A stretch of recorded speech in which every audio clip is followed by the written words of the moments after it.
Welcome to In the Public Interest, a podcast from WilmerHale. I'm Brendan McGuire. And I'm John Walsh. Brendan and I are partners at WilmerHale, an international law firm that works at the intersection of government, technology, and business. In today's interconnected world, information about who we are has never been more broadly collected and analyzed by governments and corporations alike. Digital privacy continues to be complicated, with different privacy laws taking different approaches. Whether it's the European Union's General Data Protection Regulation, known as GDPR, or California's Consumer Privacy Act, known as CCPA. For that reason, it is crucial that we understand, enforce, and update privacy laws in order to safeguard our individual privacy. Today, John is joined by two national leaders in privacy laws of all kinds, Stacey Gray and Kirk Nahra. Stacey is a senior counsel at the Future of Privacy Forum and leads FPF's engagement on federal and state privacy legislation. Prior to leading FPF's legislative engagement, she spent several years focusing on the privacy implications of data collection in online and mobile advertising, platform regulation, cross-device tracking, smart homes, and the Internet of Things. At FPF, she has authored many agency public filings and published extensive work related to the intersection of emerging technologies and federal privacy regulation and enforcement. And finally, Stacey has served as a member of the Civil Rights Division of the Institute for Public Representation. Kirk, our partner here at WilmerHale, has been a leading authority on privacy and cybersecurity matters for more than 2 decades. In other words, well before it was cool. Counseling clients across industries on implementing domestic and international privacy and data security requirements, with a particular focus in healthcare privacy. Kirk recently received the Vanguard Award from the International Association of Privacy Professionals. This prestigious award is given to a select few working at the pinnacle of the privacy profession, recognizing those who have scaled new heights in leadership, knowledge, and creativity in the field of privacy. Kirk is also a founding member and longtime board member of the International Association of Privacy Professionals and currently serves as a fellow with the Cordell Institute for Policy in Medicine and Law at Washington University in St. Louis and at the Institute for Critical Infrastructure Technology. In addition to his practice and professional commitments, Kirk is an adjunct professor at the Washington College of Law at American University and at Case Western Reserve University, teaching all of this to the next generation of privacy leaders. And with that, I'll hand it over to John. Stacey and Kirk, thank you both for being here today. Thanks for having us. So let's just start out with a really basic question about privacy. We hear so much about digital privacy, or maybe better put, the lack of digital privacy in the press these days. When we click to accept the terms and conditions of an app or an online service, we're effectively giving up all sorts of data, sometimes for things and uses that we don't even realize exist. So, Kirk, let me just start out with that background. Can you give us an overview of what the law does and doesn't protect from a privacy point of view? Sure. Let me give you the minute version of a semester-long course in privacy law. So, in the United States, and let's focus on the United States, we have lots of laws, but we have categories of laws. We have what I think of as sector laws, financial services, healthcare, education. We have laws that deal with particular kinds of practices, some of the things that people might be more familiar with, like the do not call list or the canned spam law that deals with email marketing. And then we're starting to have laws that deal with particular categories of data, like facial recognition and biometrics and location data and genetic information. And so those are all specific laws. We also have, just on top of that, we have regulators, law enforcement agencies who are looking at general consumer protection. That's the Federal Trade Commission and state attorneys general. So on the one hand, you could paint the picture that there's lots and lots of laws that are out there. What jumps out at me in that description, Kirk, is that it is so specific to the particular use and the particular type of data that you're talking about that from the point of view, for example, of a consumer, it's really hard to know at any given moment what laws are covering what you're doing. Absolutely. And I could certainly build the case that that's getting worse and worse with each new law. And there are lots of academics in the field who basically say that's never going to be fixed. We need to figure out how law works without making consumers really be the ones that have to bear a burden of that. And so that's one of the topics in the national privacy law debate. So, Stacey, I'm going to dial up the complexity one additional step and ask you to comment about what the role is that states play in state law versus what the federal law plays in this whole realm. Sure, John. Well, that's a huge area of debate now, too, right? In addition to everything that Kirk mentioned, states have always been at the forefront. State common law evolved to protect things like libel and invasion of privacy and rights to publicity. And more than that, I think states have been at the forefront in the last, say, 10 to 20 years because they're usually able to respond faster to new technologies and new business practices. So we've seen a lot of states passing new privacy laws regulating things like drones, distribution of non-consensual images, laws aiming to protect student privacy, educational records privacy laws. And now, of course, in the last year or two, there's been a big push for states seeking to pass what we call comprehensive consumer privacy laws, meaning that it would just regulate all uses of personal information collected in commercial contexts, online, mobile apps, retail, things that kind of fill in the gaps between all of those sectors that Kirk has mentioned. But important to note, states can really only do this in the areas where the federal government hasn't already acted and chosen to preempt that field for federal regulations. So federal laws around things like healthcare, finance, and education are not preemptive. So they set a baseline and states can go further. But other laws, like our federal law regulating email marketing, CAN-SPAM, or our federal law around children's privacy are very preemptive. So states really can't pass laws in those fields. So it gets pretty complex pretty fast. A lot of the attention today is on what Stacey called these sort of comprehensive state laws. And California CCPA was the first one of those. We now have a law in Virginia.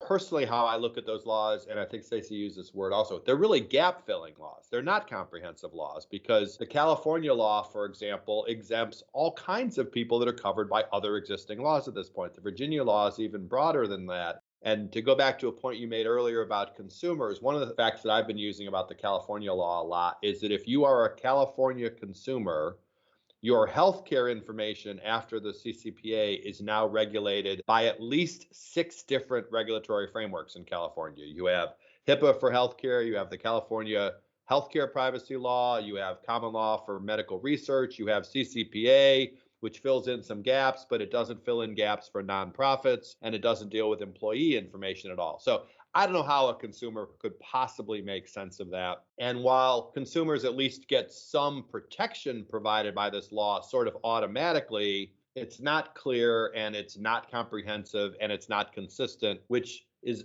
from my perspective, not good for consumers. But I think we're also getting to a point where it's not really good for businesses either to have that many sets of rules applying to the similar kinds of data.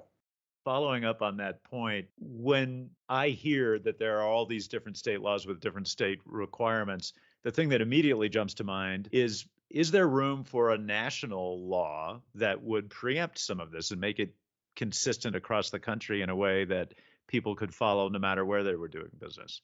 The issue of having a single set of uniform federal rules, for a lot of reasons, is the most important thing driving the momentum behind the sort of political push for a federal privacy law right now, mostly from a business perspective. But you're right. I mean, it's also a good thing from a consumer perspective to a certain extent, right? That there be a uniform set of rules around at least certain aspects. So, for example, data subject access requests. There's sort of a growing legal norm that consumers and individuals acting as consumers have the right to know what data is being collected about them and get access to that data and have it either deleted or ported to a different service. It's going to quickly become impossible to comply if what is included in that access request is different in different states. Some people in some states are going to have what you could think of as more rights over their data. And also from a business compliance perspective, it's just impossible to comply, especially when you start talking about data that is less easily identifiable. When you sign up for an account with a particular service, like your Amazon, your Spotify, or Facebook, that account is pretty well authenticated. But what do you do if you are just a single website publisher and you're collecting IP address logs and be able to prove to you with any sort of confidence that it really is my IP address, right? And not somebody else's that I'm trying to spy on. So those sorts of issues are really hard when you're talking about things that are still major privacy interests, but harder to authenticate: IP addresses, advertising IDs, MAC addresses, Wi-Fi network data, things like that. becomes really hard really fast. There are lots of reasons to drive a national law. There's pressure internationally, there's pressure because of security breaches and various privacy abuses. There are reasons to pass a national law to give people a baseline of protection. That's one component of the discussion. At the same time, as we're thinking about a national law, the two biggest issues that are dominating the political debate at the national level are A, whether there's going to be a private cause of action. Consumers can sue under that law. But second is that question of preemption.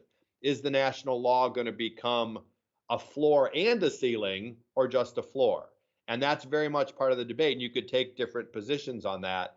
Right now, I would say that that issue is actually stalling passage of a national law because we haven't been able to get a consensus on that. My personal view is that as the states start to pass their own laws and those laws are not entirely consistent because we don't have a specific model at the state level yet, I think there's going to be more pressure from business to have a national law with that national law preempting. At the same time, whatever the baseline is for that national law, I think grows each time there's a state law. So we started off with a pretty low floor for a national law. We're going to keep going up. And if we have 10 laws, it's going to be both enormous pressure to have a single law, and what that single law is going to say is going to be a more privacy protective law than you might have today. Stacey, do you agree with that the states in effect are driving the direction, or at least the minimum level of protection for any potential federal law? Yeah, before that, it was driven by the GDPR, right? So 10 years ago, I think most of industry in the United States would not even necessarily classify some of the data that we're talking about, like mobile identifiers, as personal information. And the GDPR really changed that on a global stage. And then the CCPA set a bar that now any federal law is going to have to exceed. For our audience's benefit, when you say GDPR, you're talking about the European Union's comprehensive privacy law, and CCPA is California's, which went into effect just a couple of years ago. It went into effect because there was a ballot initiative that was imminently threatening to be on the ballot. Privacy is a very popular issue. There was no question that Californians are going to vote for it. And so the California legislature was incentivized to pass the CCPA relatively quickly. So there was a bit of a window of time where the CCPA could have been the minimum for whatever we might have passed federally. And that might not have been a bad outcome, actually, for businesses, because even though the California Consumer Privacy Act in 2018 was new for a lot of US businesses, it was not a terribly high standard. We're talking about basic consumer rights to access and delete data, and one very strong right to request that companies not sell your data. But that's not nearly as far as a federal law could go. I mean, there are federal laws that would require companies to have comprehensive in-house data privacy and security programs, to appoint privacy and security officers, to enact things like prohibitions on certain types of collection and use, to require affirmative consent for certain types of collection and use, not just letting people opt out of it, but actually requiring that you get permission in the first instance. So the CCPA set a bar, and it's only gone up from there. 2 years later, there was another ballot initiative in California, that was this past November, that raised the bar a little bit further for California, and other states are taking approaches that go farther. You mentioned models, and one of the things that I think we all as consumers try to get our head around is, what does privacy even mean in a digital sense? And we're all familiar with the one model, which is the consumer choice model, because we hear about it all the time. You can choose to opt in or opt out, or be sure to look at your privacy settings because we at fill in the blank company are giving you control over that. But the question I have for both of you is, given the complexity of what you're describing, does that really end up being an effective way to regulate privacy? So part of me wants to just say no, but I think what privacy advocates are grappling with is the fact that notice and choice, for better or worse, has been the dominant model for the last 50 years or however long we've been regulating this. Choice makes good sense for a lot of things where the risk is relatively low and where people actually do have different preferences. So do I want to sign up for this email marketing list? Do I want to pay $10 a month for Spotify versus get the version with ads? Do I want to sign up for this local grocery store loyalty program? Okay, fine. The problem is that Consent has become the legal compliance tool by which anything and everything is now justified, sort of irrespective of what people actually understand or what they want. So you consent to sharing a certain type of data with a mobile app, for instance, sharing my location with a weather app so that I can get local weather alerts. And that app now says, okay, by consenting to this, you also consent to us sharing and monetizing the data and giving it to our partners, right? Maybe the use case is even something good, like location data can be used for all sorts of beneficial things in transportation analytics is socially good use case. In an ideal world, you'd say no, and you can access the app anyway using some other method. The harder question is, when is it okay for businesses to say, sorry, we monetize data so that we can give you a free app, and if you don't consent, you can't use this service or you can't use this app, so go somewhere else. Okay, you can pay $3.99 if there are enough choices out there. But the fact is we now have a lot of dominant business models, especially in the advertising space, unfortunately, even though I think too much of the oxygen gets sucked up by advertising questions, but especially in advertising that relies solely on collection and use of data, there's really no other business model. So if people don't consent, or if enough people opt out under an opt-out model, that's an existential threat to businesses. And that's why we see it becoming this sort of checkbox compliance tool that people don't understand. You're absolutely right that this is an increasing debate. Again, a lot of commentary about the notice and choice model failing. One of the options that I think some folks are considering, I'm certainly one of them, is whether we can take a lesson from my favorite of the current rules, which is the HIPAA rules. What they do under the HIPAA standard is they've basically designed the rules so that typical things that you do in the healthcare industry, you go to get treated, you want your claims to get paid, and the businesses need to generally operate the administrative operations running their business. Those things are automatic. There isn't even a pretense of consent. The companies are regulated and they're limited to those activities, but you're not asked for consent. We're not pretending to get your consent for that. It's just you're allowed to do it. Where your consent comes in is when they want to do something outside of the norm. And so consent is very particular and very specialized and very individualized. And so that's a really interesting model that I'd like to see explored. The challenge, I think, is we can define what's normal for the healthcare system, but that normal for the healthcare system doesn't make any sense for a bank. It doesn't make any sense for a retailer. It doesn't make any sense for a technology company. And so we have to come up with a structure in the law that would have a way of defining that norm.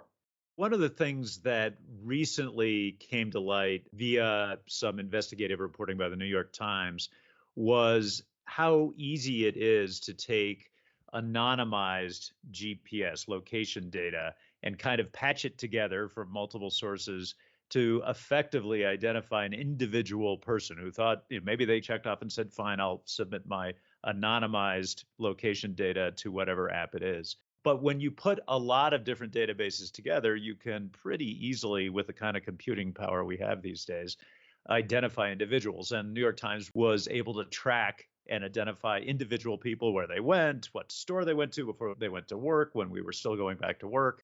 What jumps out at me is the point you were just making a moment ago, Kirk, and that is that a consumer really doesn't know how that data is necessarily going to be used in those downstream businesses. Now, maybe we don't want to get rid of those downstream businesses, and yet at the same time, there is this potential that I think people feel on a sort of gut level for a real invasion of privacy down the road by conglomerating all of this different data. Thoughts on that? Is there a way in law to deal with those sorts of considerations? The challenge is maybe to get beyond the consent model, right? Consent is largely irrelevant in those downstream models because if I go to a store and they collect my data, I don't really have any idea what's going to happen to that data after it leaves that store. I may know that the store is going to use it to send me its own marketing and to give me a discount on this and to do that. But if the location vendor who knows that I went to the store downstream gets it for some other purpose, I don't have any idea about that. And similarly, there's no realistic means for that downstream vendor to get my consent because I don't know who they are. I've never dealt with them. I've never seen them. And so that package of issues is pretty complicated. There's also the technology. I mean, the example you gave about location data, I think a lot of people thought of that as really like, how could you follow just this piece of thing that moves around? But there aren't that many people that go from my house to my office every day. And so it's actually not necessarily that hard to make that connection. And so that's one of the challenges of privacy law is what personal data is keeps changing on a regular basis. I mean, one of my favorite elements of the CCPA is that it regulates the collection of olfactory information. Now, I don't know that there are companies that are yet tracing you based on your personal smell, but California was trying to anticipate that in case there is some point in the future where we can do that. And so trying to future proof what personal information is itself a real challenge. So, Stacey, I want to build on what Kirk was just saying about that downstream set of uses. Have you seen any proposals or any potential legal regulation that might kind of address that in a way that would protect people's privacy from companies they didn't know were going to end up getting their data? I think all major proposals would address this in some fashion, right? Geolocation data, for example, that's usually something considered sensitive data. So that requires affirmative consent. Even now, under just the FTC's jurisdiction, they've published guidance saying a consent is the appropriate mechanism there. And then if you're a downstream player in that market and you can't make the case that you're a bona fide processor or service provider, then you're going to have to comply with either the limits of what that consent was or any future opt-outs or objections to it. So this is where we really need guidance from federal regulators. Like, what does the appropriate scope of consent mean? For example, I think you could make a good argument, even under today's laws, that consenting for data, even for advertising or transportation analytics or whatever other use case, does not involve consenting with that data being sold to ICE for immigration enforcement. That's out of scope. That's both an unexpected use and incompatible with the original purpose for which the data was collected. There are certain things that we clearly recognize as out of scope and out of context, and that comes into play in every privacy proposal. The differences are just about whether it's consent-based or opt-out based or something else.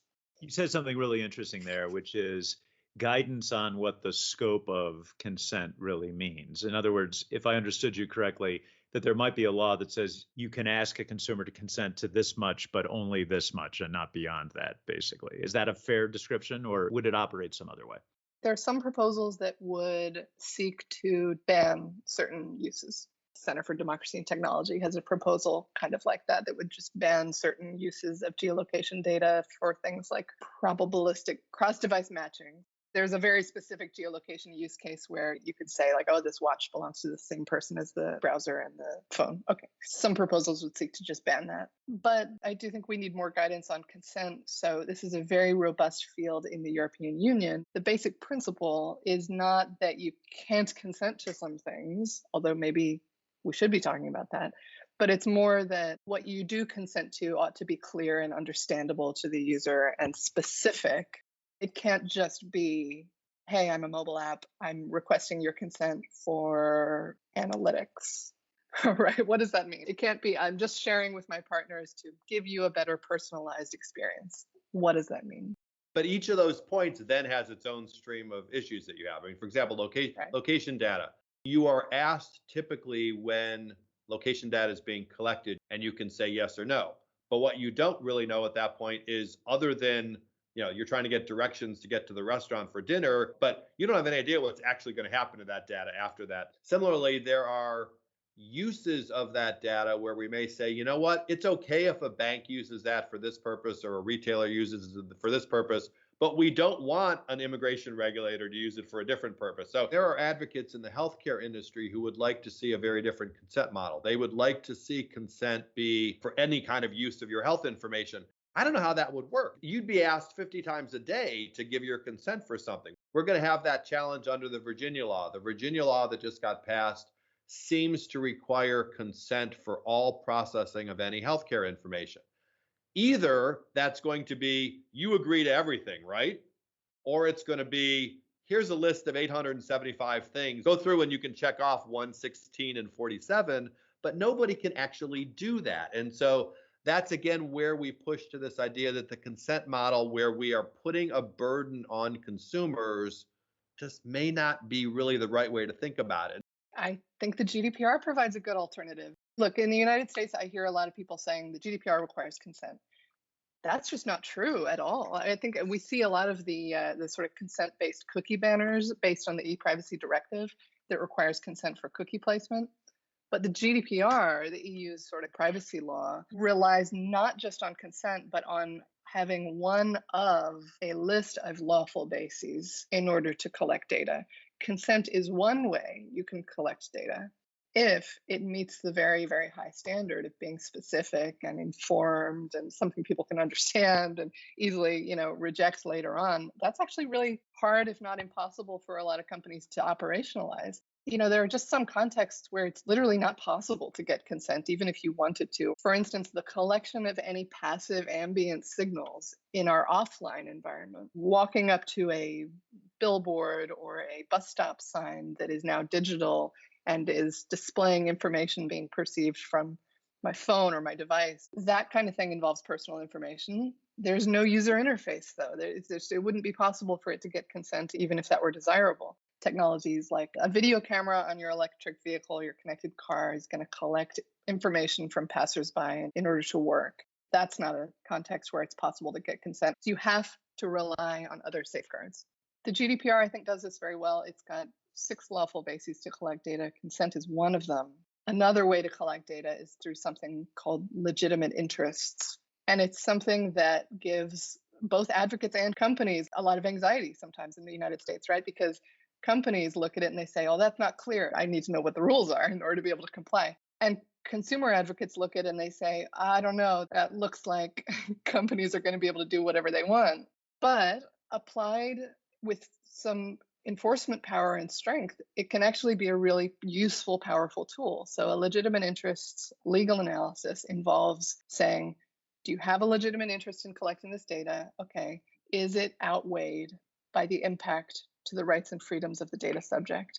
My favorite example is with automatic license plate reader information at gas stations. There's an EU case involving this kind of data collection. The gas station was tracking license plates in order to detect people that were pulling up to the gas station, filling up their tank, and then leaving without paying. License plates, that's not something you can get consent for, right? So they couldn't rely on consent as a lawful basis to collect that data. They tried to use legitimate interests. But in that case, the court said it is outweighed by the impact on the rights and freedoms of people because you're tracking them. And you have an alternative. And your alternative is just to ask people to pay upfront. Just change the way you're doing business to avoid having to collect data in the first place. And I love that example because it's so common sense and it takes into account people's rights and freedoms. It doesn't involve affirmative consent or opting out. It just says, think more clearly about your business practices and avoid having to collect it in the first place. One of the things that I think is worth some consideration is right now we have enforcement in the gaps from the FTC and state attorneys general who have general consumer protection authority. And I do wonder if there's some vehicle that would essentially utilize the standards that are in those laws as a baseline. I mean, you would need to give the FTC some additional authority that they don't have, but I don't know that you need necessarily all that much definition to get to the point where we're having those same arguments about, is this right? Is this not right? How did you draw your balances, et cetera? So that's another model. I mean, if I was in charge of Congress today, I could easily see a relatively straightforward privacy law that dealt with a couple of baseline issues and then delegated everything else to the FTC to write a regulation. That means you're still several more years away from a final law, but they know what they're doing. They have a lot of sense in this area. They have a lot of experience. I could easily see them dealing with the intricacies. I'm just not highly confident in Congress's ability to navigate all. We've touched on 2% of the issues in this conversation, and already that's really hard. I'm not sure how you deal with that full array of issues in a single piece of legislation. I think you both have persuaded me that this is a really complicated area and one that's going to require a lot of work over time at the state level and at the federal level. Let me just end with this. First to Stacey, do you have any advice to consumers based on the way the law is on how they should be taking steps to protect their own privacy? What do you say to our listener who's wondering where their data is going? Yeah, well, it's funny because we just had this great conversation about how hard it is to understand where your data is going. That said, it just makes good sense, I think, to be engaged in ongoing pursuit of knowledge about how your devices work and what kind of data is out there, right? So check out the privacy settings of your smartphone, turn on limit ad tracking to avoid your advertising identifier being shared with apps. Do an audit of which apps are collecting location data and whether you really need them. It just makes good sense to be aware of that and exercise some control over the things we have control over. Kirk, as a follow-up, for businesses operating nationally, what's the best approach? I end up spending a lot of time with clients and with audiences in the field, just getting them to think about privacy earlier on in how they're doing their business strategy. And I can build that argument as a matter of prudence. I can build that argument as a way to stay out of regulatory trouble. I can build that argument as a way to, if you're a startup, to make your company more viable for a future acquisition. A lot of this is just planning for what you're doing and thinking about your activities going forward. Building privacy considerations into the front end of your business planning.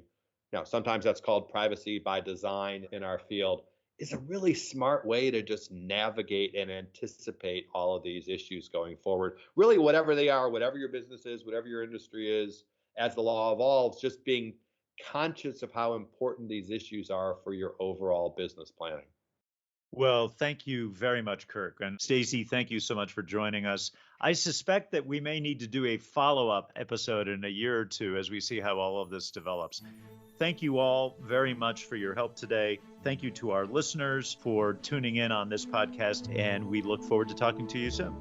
Thanks very much, Stacey, Kirk, and John. That was such an enlightening discussion.